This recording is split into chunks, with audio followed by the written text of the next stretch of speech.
Here's the story of a man named Chris Sarah, who was focused on transforming Cherbourg School. All the students needed was encouragement to believe they were strong and smart. Here's the story of how he made it happen. He formed a collective school belief that high expectations were for everyone, and that together they could make the change. And then one day when the teachers and community consolidated on that school vision, the students began to believe that they were worth it. And that's the way Cherbourg became an inclusive school, an inclusive school, an inclusive school. That's the way Cherbourg became an inclusive school. In 1998, Chris Sarah was appointed principal of Cherbourg State School, a school in an Indigenous community. Closure was expected due to the underachievement and non-attendance of students. The school was originally established as a mission where 80 to 100% of students did not achieve Queensland outcomes.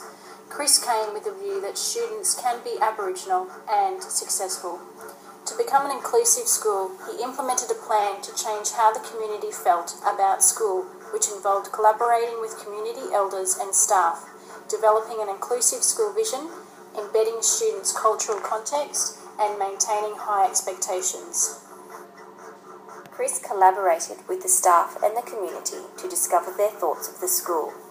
He chose an Indigenous staff member, Mrs. Long, to introduce him to key community members.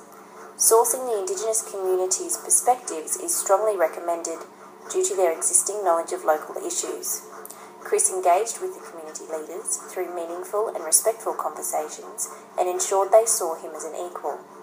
He valued their perspectives about Aboriginal education and took direction from them by identifying their school and curriculum expectations. He embraced and encouraged teachers and the community to become involved and work in partnerships. These community negotiations assisted in the development of the school vision to be one that caters for all. You can't help being proud of the kids and the parents in the community of Cherbourg because they listened when I challenged them. The school vision of Strong and Smart was developed to unite the culture of the students with the school and develop a positive Aboriginal self-identity. When Chris arrived, students appeared to have little pride in their school or their identity. There were no uniforms, attendance was very low, and there was litter scattered from people using the school as a thoroughfare. Chris continuously used the terms of being deadly and strong when talking with students to inject a sense of pride in their Aboriginal heritage. Through simple repeated reinforcement, students began to understand what it meant to be deadly and proud to be Aboriginal. Although it started quite small, their pride spread into the wider community and attitudes began to turn around. With staff, family and community support, the Strong and Smart vision improved students' self-identity and consequently improved attendance levels and behaviour. Sort of philosophy about embracing our positive and nurturing and embracing a positive sense of identity, embracing positive Indigenous leadership and high expectations relationships. Upon speaking with the community, Chris saw how important it was to understand the local cultural context of the community and the social structure. By building strong school community relationships, he could establish effective learning and teaching practices that were relevant to the community.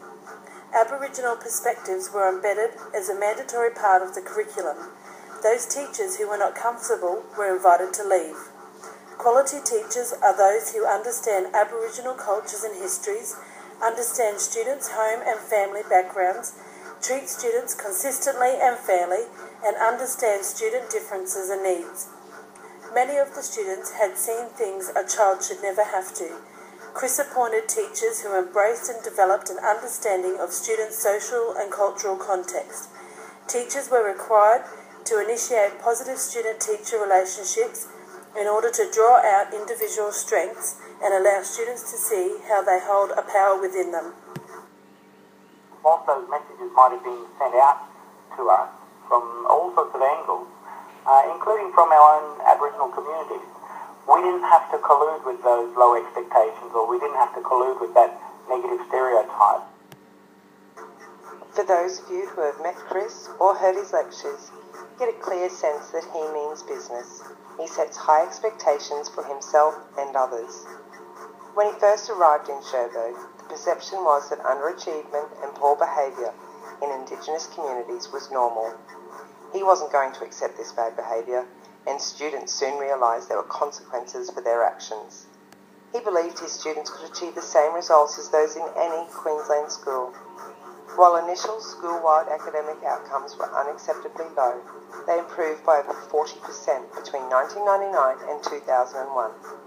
Put simply, he facilitated change by setting high expectations, and the school quickly responded positively to this. We've improved absenteeism or attendance at school. We've increased attendance from 62% to 94% by the time I left. Enrolment at the school went from 89 in the primary school. When I left, it was 165. We reduced unexplained absenteeism by 94% within 18 months, and when I got to Cherbourg School, every Year 7 child was at rock bottom, well below the state average band for literacy. And when I left, I had 17 out of 21 children within the state average band for literacy. Cherbourg achieved inclusivity by embracing a shared vision with the entire school community. This mutual respect between the school and community leaders developed into a positive relationship that everyone benefited from. The school was working with them rather than against them to be strong and smart. Students soon realised that they could be Aboriginal and successful. When schools work collaboratively with members of the community, adapt the curriculum to the needs of the students, and expect the most from the students, then an inclusive school can blossom into something bigger than imagined. However, to sustain these social, cultural and intellectual inclusive practices, the actions need to be ongoing and continually adapted to the community's needs.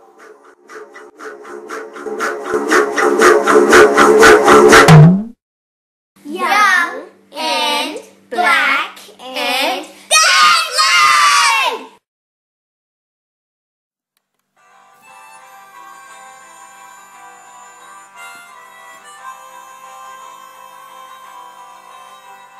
Cherbourg State School leads by example, including the teachers, parents and community, to guide the curriculum with the best learning intentions to be smart and deadly with a sense of identity.